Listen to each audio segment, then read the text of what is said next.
বন্ধুরা আজকে আমি বানিয়ে দেখাবো রাঙালু ও মুগ ডালের ভাজা পুলি পিঠা। দেখুন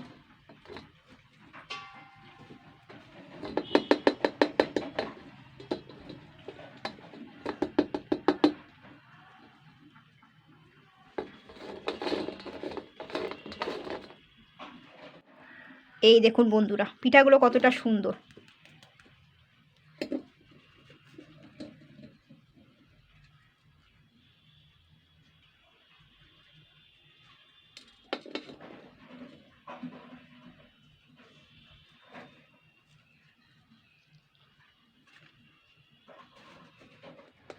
নমস্কার বন্ধুরা, আমি Priyanka, welcome back to my channel. বন্ধুরা আজকে আমি বানিয়ে দেখাবো রাঙালু ও মুগ ডালের ভাজা পিঠে। তো এই রেসিপিটা বানানোর জন্য এখানে আমি কী কী উপকরণ নিয়েছি। তো এখানে কিন্তু আমি দেখুন গোটা কয়েক কিশমিশ নিয়েছি। তো কিশমিশটা আমি কিন্তু ভালো করে ধুয়ে নিয়েছি। আর বাদাম নিয়েছি, বাদামটা কিন্তু আমি ভেজে নেব। আর এখানে কিন্তু আমি চিনি নিয়েছি প্রয়োজন মতো, মানে এখানে নিয়েছি আমি 1 কাপ চিনি নিয়েছি, 1 কাপের কাছাকাছি চালের গুঁড়ো নিয়েছি, আর মুগ ডাল নিয়েছি হাফ বাটি মতন বা হাফ কাপ মতন। তো আপনারা পরিমাণটা বাড়িয়ে দিতে পারেন। আর এখানে নুন নিয়েছি স্বাদ মতন। আর এখানে নিয়েছি আমি রাঙালু। তো চলুন কিভাবে বানাচ্ছি।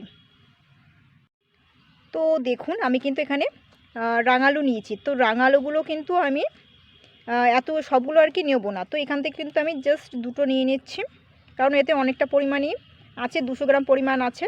তো এই রাঙালু, দুখানা রাঙালু আমি কিন্তু খোসা ছাড়িয়ে আমি টুকরো করে কেটে নেব, কেটে আমি ধুয়েও নেব।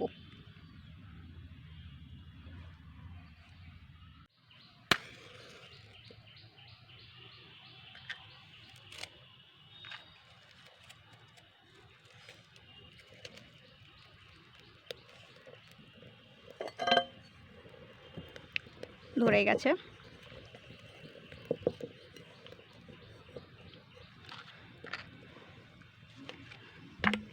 এবার আমি পরিমাণ মতন তেল দিচ্ছি, মানে সামান্য, কিন্তু যেহেতু মুগ ডালটা ভাজতে হবে আপনারা মুগ ডালের পরিমাণটা কিন্তু একটু বাড়িয়ে নিতে পারেন, এতে তাই অনেকগুলো হয়ে যাবে।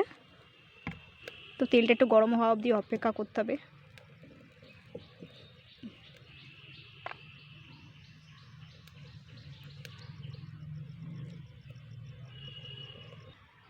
তো কড়াইটা কিন্তু গরম হয়ে গেছে, প্লাস তেলটাও কিন্তু গরম হয়ে গেছে। এবার আমি হাফ বাটি মুগ ডালটা দিয়ে দিচ্ছি। মুগ ডালটা কিন্তু একটুখানি হালকা নাড়াচাড়া করে নিতে হবে, ভেজে নিতে হবে কিন্তু জাস্ট 2 থেকে 3 মিনিট, বেশি পুড়ে যেন না যায় সেদিকে কিন্তু খেয়াল রাখতে হবে। তো দেখুন লাল লাল কিন্তু হয়ে যাচ্ছে। এবার সঙ্গে সঙ্গে কিন্তু আমি জল দিয়ে দেবো। মুগ ডালটা এবার সিদ্ধ করে নিতে হবে।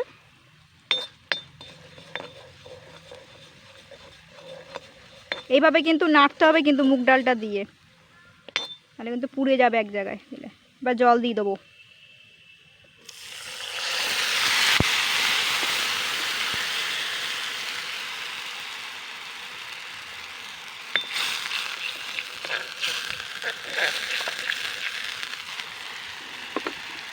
এবার আমি এখান থেকে অল্প একটু নুন দিয়ে দেবো সিদ্ধর জন্য।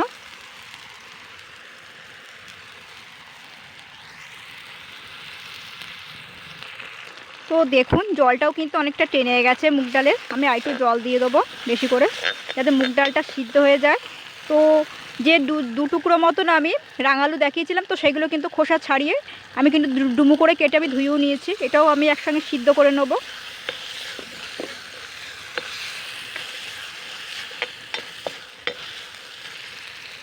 এবার আমি এটা আবারও জল দিয়ে দিচ্ছি। সিদ্ধ হওয়া অবধি অপেক্ষা করতে হবে। যেহেতু নুন কিন্তু আগেই দেওয়া রয়েছে, আমি আর দিলাম না। তো দেখুন রাঙালু আর হচ্ছে মুগ ডালটা সিদ্ধ করে নিয়ে আমি এরকম শুকনো কিন্তু ডো বানিয়ে নিয়েছি।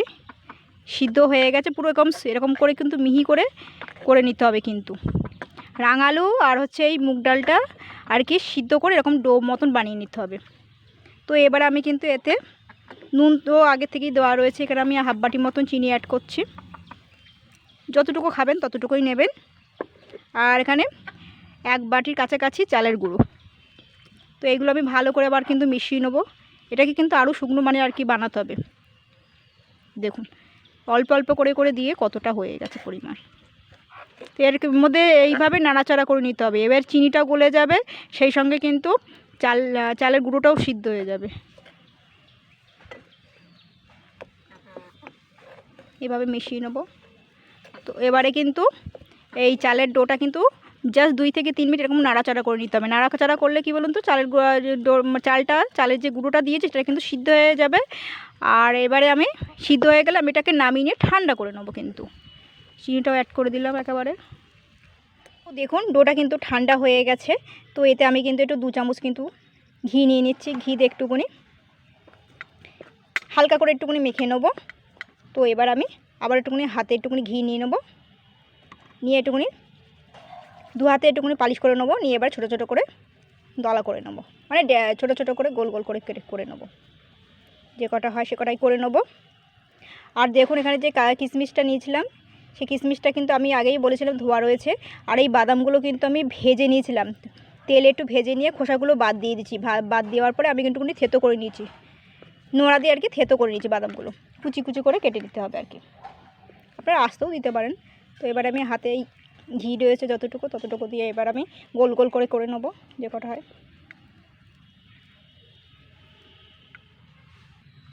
তো এটার মধ্যে কিন্তু বেশি ময়দা বা চালের গুঁড়ো কিন্তু মেশানোর দরকার নেই, তাহলে কিন্তু ভ্যাদভ্যাদি মানে একটু খারাপ হয়ে যাবে খেতে। বেশি ময়দাও মেশানো, ময়দা তো মোটেই মেশাবেন না। চালের গুঁড়ো যদিও বা মেশান তাহলে কিন্তু অল্প করে মেশাবেন। তো দেখতেই পাচ্ছেন যে কতটা পরিমাণে নরম হয়েছে, হাতে লেগে যাচ্ছে। তো এবার আমি দেখুন কিভাবে করছি, ভেতরে একটুখানি আঙুল দিয়ে একটুখানি গর্ত করে নেবো। এবার আমি এর মধ্যে কিন্তু একটুখানি বাদাম দিয়ে দিচ্ছি, আর এখানে 2টো কিশমিশ দিয়ে দিচ্ছি। আপনারা চাইলে এই পুরটা কিন্তু নারকেলের পুরও দিতে পারেন এর ভেতরে। আর নারকেল তো সবার খেয়ে হজম হয় না, তো আমি নারকেলটা দিচ্ছি না। মানে নারকেল আর গুড় মিশিয়ে যেটা করে, যেটা নাড়ুর মতন বানায় না, তো সেটাও কিন্তু করতে পারেন। নাড়ুর মতন পুর করে এটাও কিন্তু দিতে পারেন ভেতরে। তো আমি এই বাদাম আর এই কিশমিশটা দিচ্ছি। তো এবারে আমি শেপ করব পুলি পিঠার।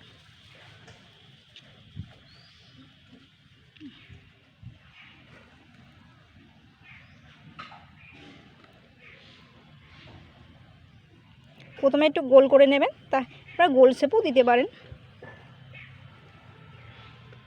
আগে করে নেব 2টো করে কিশমিশ আর অল্প একটু বাদাম।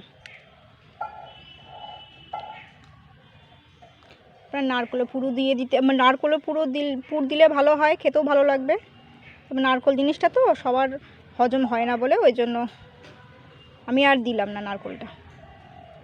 এবারে পুড়ে দিতে হবে। সবগুলো কিন্তু করে নেবো, এই রকম ধরনের করে নেবো সাইজটা।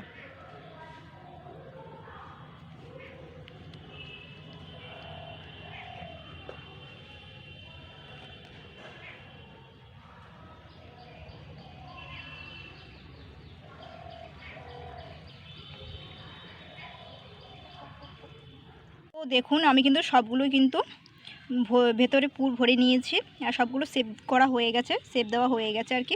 আপনারা গোলও করতে পারেন। তো দেখুন কড়াইতে কিন্তু তেলটা গরম হয়ে গেছে।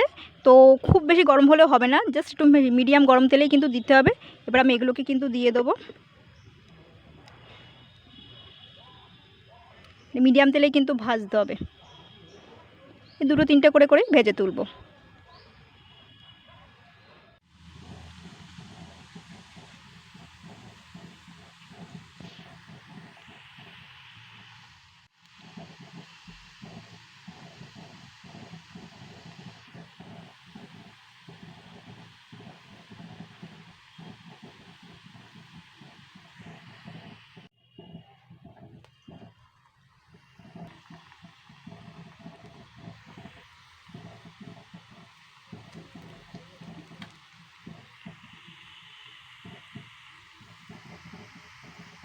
তো বন্ধুরা দেখুন রাঙালু ও মুগ ডালের ভাজা পুলি পিঠাগুলো কিন্তু ভাজা হয়ে গেছে। তো এইভাবে ট্রাই করবেন, খেতে কিন্তু হেভি সুন্দর লাগবে।